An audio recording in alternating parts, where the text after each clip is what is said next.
Summer Tree. Strong reeds, we've been down, up, and now down again.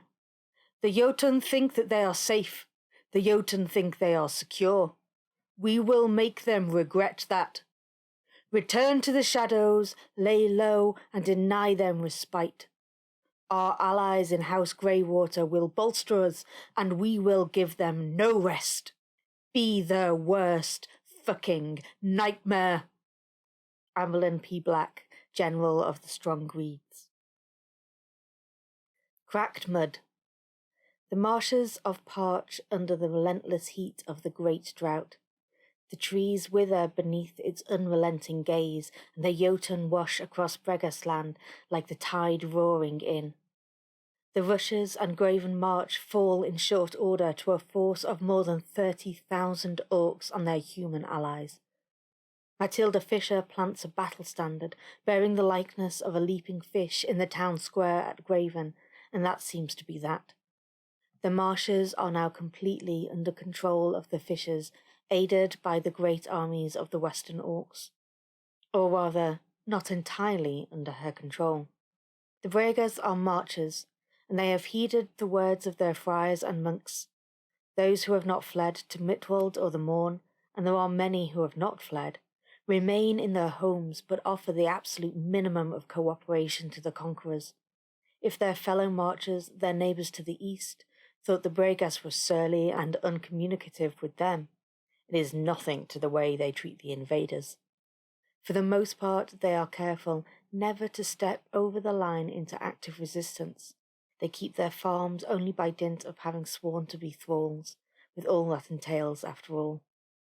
Yet wherever they can they make life difficult for the fishers and their Jotun masters. The household of Greywater, for all their bad reputation, are an exception. Thanks to the actions of the Imperial heroes during the summer solstice, they now live as renegades in the East Marshes. Those Bregas who are able to do so offer them what aid they can, and in turn they offer aid and support to the Strong Reeds. The army has not quit the territory. It continues to lie low among the dank pools and the bulrushes. Indeed, in conjunction with the Greywaters and the other rebels, they are able to do a lot more than merely lie low. Jotun supply lines are threatened and their stores of food regularly raided. There is no peace for the invaders. At the same time, the fishers and the orcs cannot find the Strong Reeds. They fade back into the marshes before their enemy even knows they are there. They remain a constant thorn in the side of the new masters of Bregasland. Matilda Fisher has firmly established her court at Fisher's Rock in the North Fens. According to scouts from the Strong Reeds, they are building a town around the rock itself, primarily out of wood. The structures are not traditional marcher dwellings. They are more like Calavesi stilt houses, built on posts raised from the marshes themselves. This seems to be the only significant construction taking place in the marshes. When the Jotun conquer land, they almost always begin building fortifications there.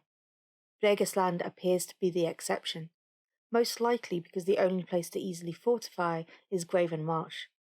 The Western Orcs will struggle to transport the white granite needed through the marshes in the face of a rebel force itching to sink their flat-bottomed boats or attack their stone caravans. For now, though, the violence in the marshes has broadly subsided. There are raids by the Greywaters and the Strong Reeds, but they rarely impact the marches of Bregasland directly. The Jotun appear to loathe taking too strong a hand against the thralls of Bregasland, and the new steward seems unable to stop the attacks herself. Perhaps things would have been different if their fanatical cousin Dillion were still alive, but the Imperial Orcs and their allies took care of that problem.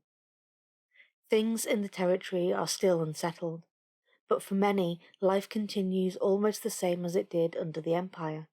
Indeed, Matilda Fisher seems very keen indeed to propagate that illusion. As far as the conquerors of Bregasland are concerned, it seems they believe that the Imperial Military Council has withdrawn their forces from Bregasland. As she promised prior to the summer solstice, Matilda Fisher intends to send a diplomatic delegation to Anvil during the autumn equinox to negotiate a treaty with the Imperial Consul.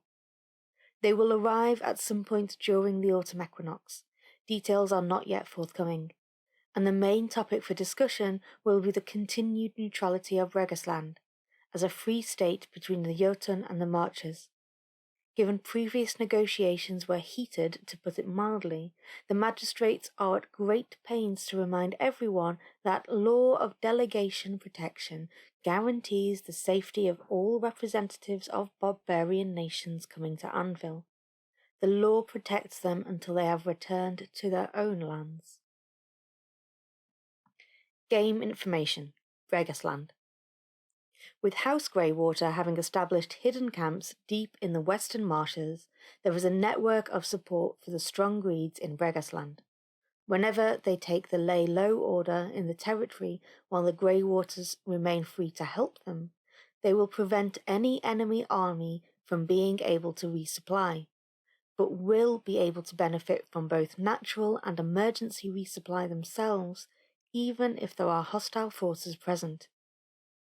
Furthermore, as long as the Greywaters continue to harass the Jotun, Grey Fens has the allied insurgents quality, similar to the under threat quality, but benefiting the Empire, which means the Grey Fens will count as being a beachhead even though the entire territory is in Jotun hands.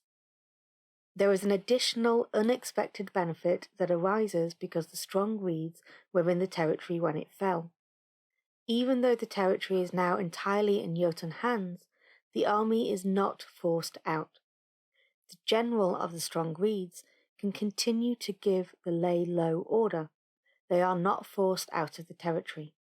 This benefit will remain until they move out of the territory, give a different order, or lose the support of House Greywater. This benefit will remain until they move out of the territory, give a different order, or lose the support of House Greywater. With Graven March in Jotun hands, the keeper of the Dour Fens has lost access to their sinecure. By all accounts, a cousin of Matilda Fisher, named Bronn, now styles themselves as keeper and claims the bounty of Crystal Manor that comes from beneath Graven Rock. They still keep the title, however. Should the sinecure be recovered, they will once again gain access to the manor as long as they have not stepped down in the meantime. The Imperial breadbasket is being used to supply the Jotun armies. They have claimed its bounty for themselves and their trusted thralls. As such, the Great Work now provides no benefits to player character farms and will not do so until the territory is once again Imperial.